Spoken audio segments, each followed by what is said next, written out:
He was gonna wear shorts today, but All right, Brent Barker. How are you, my friend? doing well. How about yourself? Doing all right. So we are going to go do a playing lesson. Yes, sir. Have you ever had a playing lesson before? I have not. Okay.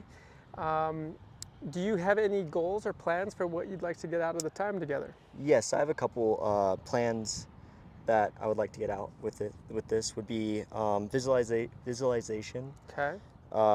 course management.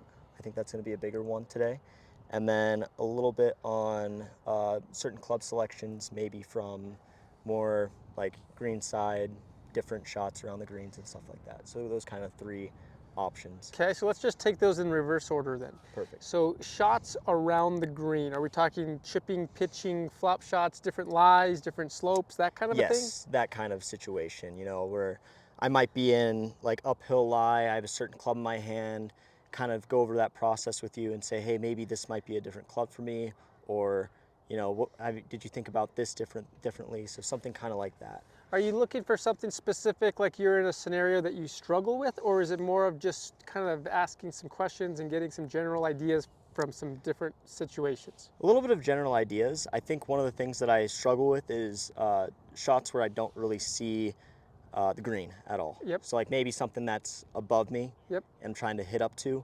I have just trouble kind of landing in the right spots and kind of figuring out what works best. So All right, so I think we're playing the front nine. So maybe here on nine, on five, we might get something like that. If we need to, we can just use this screen either before or after. Okay. Talk about that a little bit. Yeah. Course management, tell me more about it. So course management, just making sure I'm picking the right clubs for certain shots off the tee. Off the tee. Off the tee is Okay. kind of a big one. For the most part, I mean, with New Mexico State, we can hit driver for most of the holes, Yep. but there might be some holes out there where it might be a better decision to say, hey, let's pick a different club rather than picking driver. And then some trouble shots as well, just in case if I get stuck in the trees or something like that. That might be another situation where it's like, hey, there could be a situation where going low is 90% of the time, but maybe doing something different. Or So off the tee, I think you've answered your question, but we'll talk about that a little bit.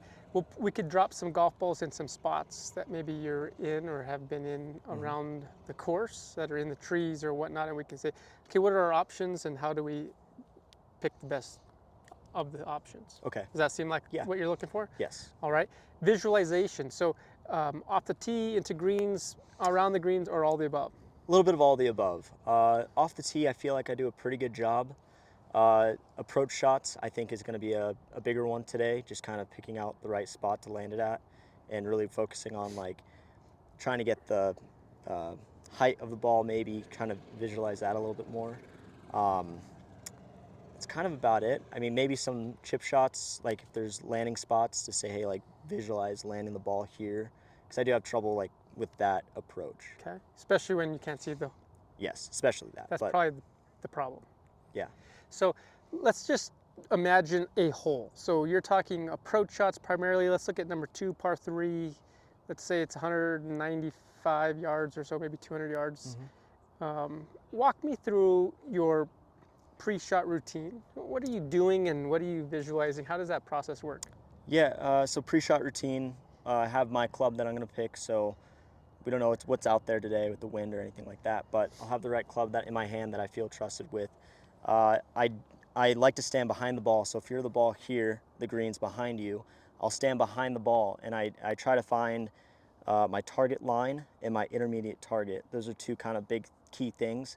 And I just feel like with visualization, I'm kind of in my own bubble because I really just focus, when I'm setting up, I focus on, making sure everything's square to my intermediate target rather than focusing on, hey, let's hit like a nice draw that will kind of help with the wind or go against the wind or something like that. Maybe stepping back a little bit more and trying to kind of point and visualize. I think on my pre-shot routines could be something. So you don't visualize the shot as much as you're focusing on starting direction here? Yes, sir. Okay. Okay, and you're asking questions about maybe visualizing the shot. Yeah. So on number 2, if we were on that hole, you might not see the shot. You would just pick the target line, get set up, and then swing from there. Yeah. Okay. And when you're swinging, is there any? I would imagine there's no real shot in mind. It's more of just hitting the ball down that line. Yes, for the most part. Okay. Yeah. All right. Yeah. That's really good to know. So let's do that then. it sounds like we're going to go out there, we're going to experiment with some scenarios. We're going to talk a lot through these ideas and these shots. A little bit off the tee, a decent amount into greens, both visualization and course management, and then around the greens, again, maybe some visualization and some shot selections around the greens. Yeah, I Sound think that'd good? be very beneficial. Yes. Cool. Well, That'd be awesome. let's finish kind of hanging and warming up. I think we're 20 minutes from teeing off. Perfect. So we'll head down that way in a bit, and we'll get started. Perfect. Cool, Awesome. man. Looking Let's forward do to it. Yep, me too. That's fine. Yeah.